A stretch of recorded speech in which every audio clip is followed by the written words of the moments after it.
السلام عليكم ورحمة الله تعالى وبركاته سؤال دوادا صاحب يال كسؤال دوادا برنامج كأني قصوي كاها وحن عاود يسوق الدنيا السوق بعدين اللي يراء والصوماليات نهار اللي يرى ذا وحليه هي مدردير أيام كل نورا مقالة عاصمة آي هرقيسة سوماليلاند waxaan wax ka baran jiray buu yiri mid ka mid ah iskuulada bareefadka ama gaarka loo leeyahay magaalada Hargeysa ku yaala wuxuu yiri wax walba waxaan dhaafsaday inaan wax barto oo aad baan u dadaal jiray labada gelin ee maalintii wax baan barin jiray buugga iyo qalinkan la saaxiib ahaa waxa uu kalifay inaan aad u dadaalo buu yiri sababtoo ah reerkaygu waxay ahaayeen miyi xaafadeedan kaga imdi miyi iyo duruuf adag xoolo miyi mooyaane amba xoolo baadiye mooyaan reerkaygu hanti magaalo mi lahayn waxaan ku qasbanaaday buu oo naftayda kula ballamay inaan dadaalo oo wax barto oo meel iska soo saaro si aan reerkayga meel u gaarsiiyo waxaan ahaa buu qofka kaliya ee magaalada u jooga xaafadooda waxa tusaale ah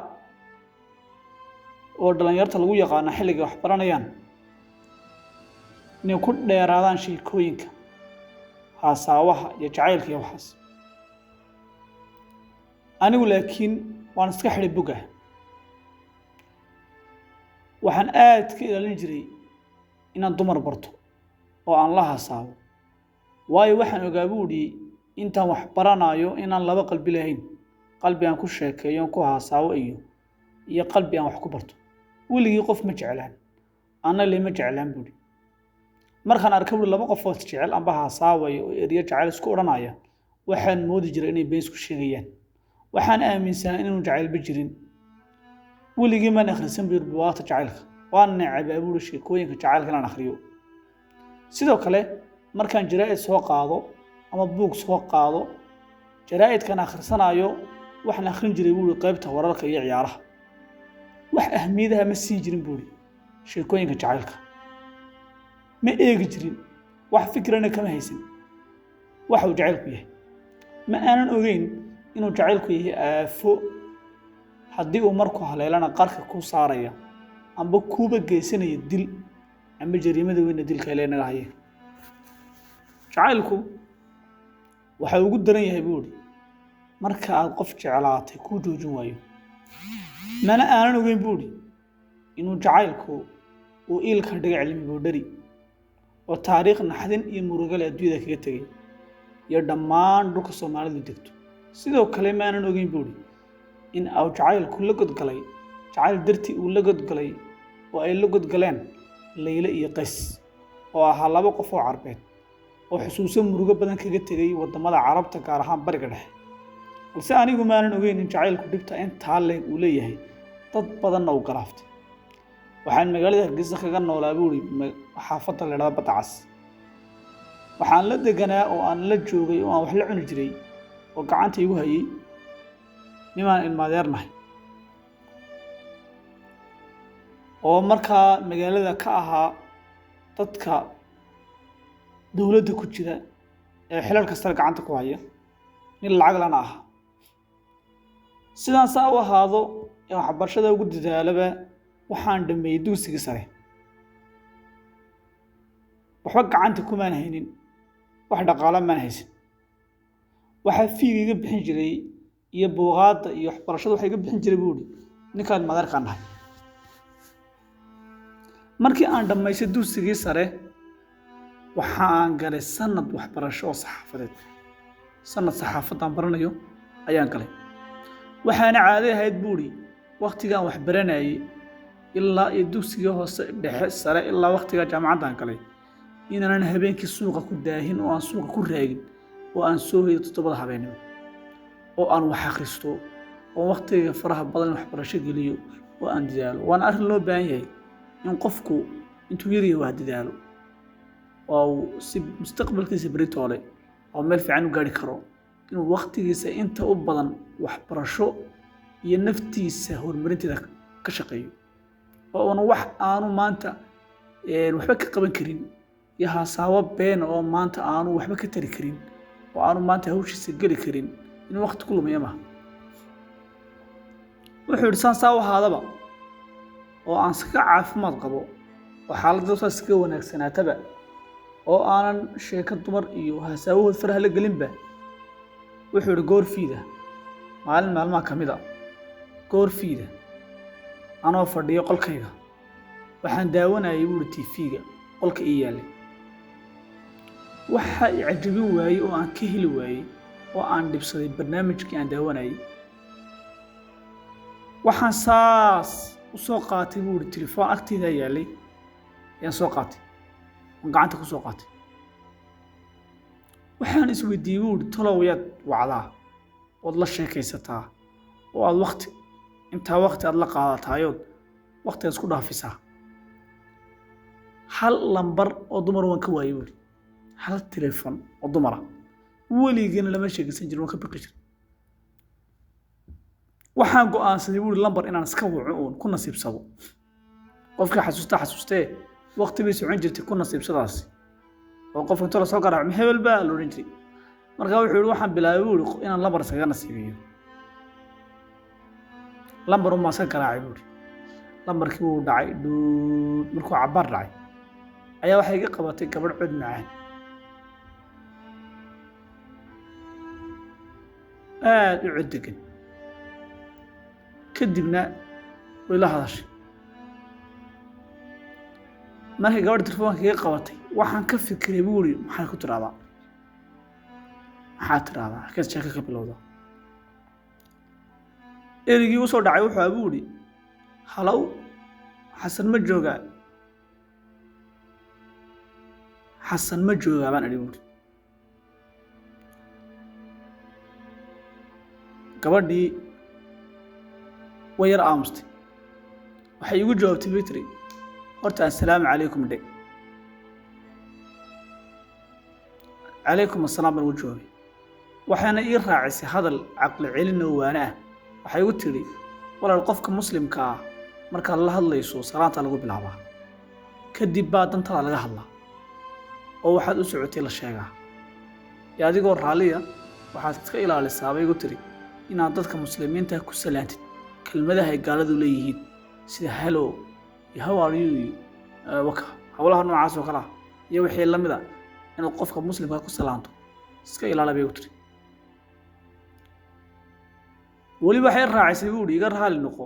haddii aad hadalkayga dhibsatay ani talahaan bigatay inaan kula taliyo si walaaltinimaan kula talinaya ee cidda aad doonaysay weydii waxaa habboonayd ayuu leeyahay isagu waxaa ila habboonayd buu inaan marka hore salaanta ku bilaabo balse waan mooganaayo dee anu fikirkaas iguma jirin lambar iskaga nasiibin bay ku jirtay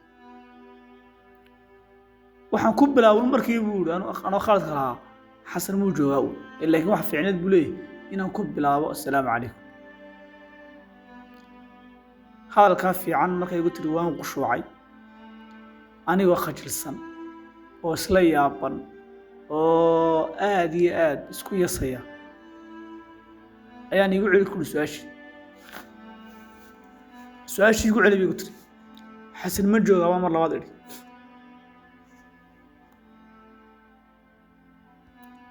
su-aashii igu celi bay tiriyo waxaan ku idhi xasan ma joogaa markaan erigaa leeyahay buu idhi waxaan aad u jecelahay inay tiraahdo xasan guriga maba deganaba xasan qof la idhahdaa ma joogo si aan ujeeddadayda u caddaysto marka oo marnaba niyadda ma soo gashan buu idhi in qof xasan la idhaahdaaye ama wiil xasan la idhaahdo ay gabadhan walaalayihiin hadafkaygu laakiin wuxuu ahaa inaan sallaan ka sii dhigto oo sheekada inanta aan u sii mari lahaa ka dhigto xasanka laakiin jawaabtii gabadhu waxay noqotay lama filaan waxay igu tiri walaal xasan wuu joogaa markaasay tala igu caddaatay ma odhan karo buu idhi inanta xasan iigu dhib oo wuxuu yahay ma garanayo xasankaba ma garanayo waan iska lahaa intii aanan wax jawaabo bixinayn gabadhii u jawaabin ayay gabadhii su'aal labaad ii dhibtay waxayna igu tiri walaal haddii aad xasan garanayso anna waxaan filayaa inaad garanaysa isku kay sheeg ka dar oo dibi dhal su'aashaa labaad gabadhu i weydiisay ayaa iyaguna igu noqotay afkalaqaad ilan awalba maan hayn qorshe cad oon u socday ma jirin xasankii horaan ka yaabanaa ee aan islahaa sallaan ka dhigo oo aanan filaynba inuu guriga joogo ama gabadhan ay walaalayihiin qof xasan la idhaahdo markii laygu yidhi xasan wuu joogaa ima kugu dhiibaadi baan la yaabanaa haddana waxay tihi anna waad garanaysaa isu ka sheeg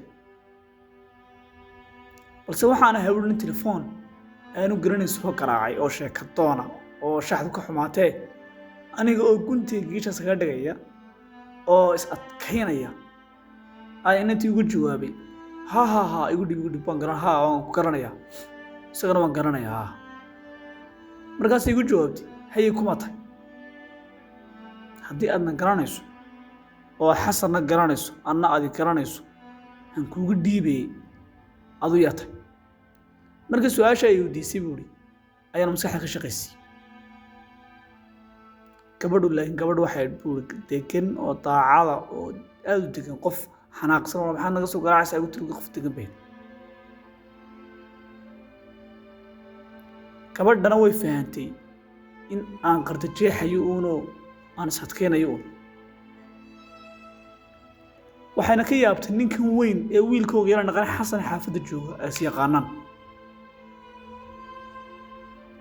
anna weligii meel ay hargeysa kaga nool yihiin amba waddanka kaga nool yihiin ma garanayo dhan iga xigaan ma garanayo waan iska wacay intii aanan su-aashii ka jawaabin buuri ayaa haddana su-aal kaloo saddexaad raacisay waxaa inagu tiri walaal ma maalin badna soo siyaaratay ad xaafadda noogu timid wuxuu luqadan carabiga anu ma aqoon ziyaaradan ban erey kale u fahmay mana soo siyaarataydaas maalin badna soo siyaarataydaas si kale u fahmayo luqadan carabiga aan aqoon buuri waxaan u qaatay buuri inay igu leedahay ma maalin bad naga soo dawarsatay ood noo soo qarfe tagtay saasaan u fahmay buuri laakiin iyadu waxay u jeeday mana soo siyaaratay mana soo boqotay ma maalin badna soo boqotay wuxuu yihi cadho ayaa naftiga bixi gaadhay dhidid baasa igaga soo boodi markaasaan si kulul gabadhii ugu odhay ma anigaadi leedahay ma maalin baadna soo dawarsatay ma anaad saa i leedahay intay gabadhii qosashay ayay u tiri walaal khalad baad fahantay hadalkayga ujeeddadiisu saas maahayn ee waxaan uga jeeday ma maalin badna soo boqotay bal istajiyo shadaanka iska naar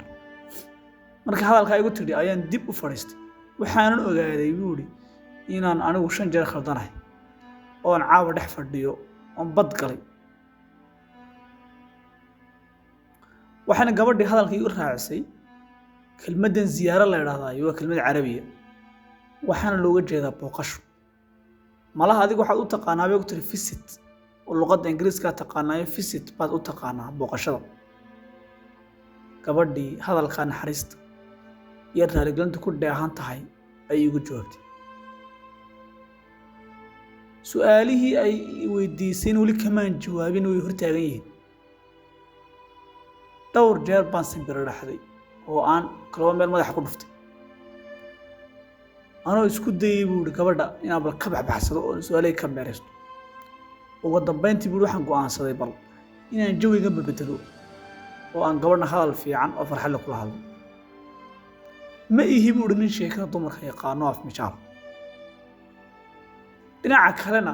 ma ihi nin in badan soo haasaawayo waxaan khabiir ku ah way igu cusub tahay oo caawo keliya ayaan gabadhna wacay luqadda dumarka lagula hadlana maan aqoon markaasaan ku uri intoon isbaarbaaray buu ihi oo faantaarnimo iyo bal hadal wanaag bal caawo gabadha yaa intoon idhi buu ihi ayaan ku uri walaal aad iyo aad baad u mahadsantahay sida fiican idin raali gelisay weliba anigoo khalad kale oo ay ahayd inaan hadalkii aad tidhi ka fiirsado walaal gabadh dabeecad fiican ayaa tahay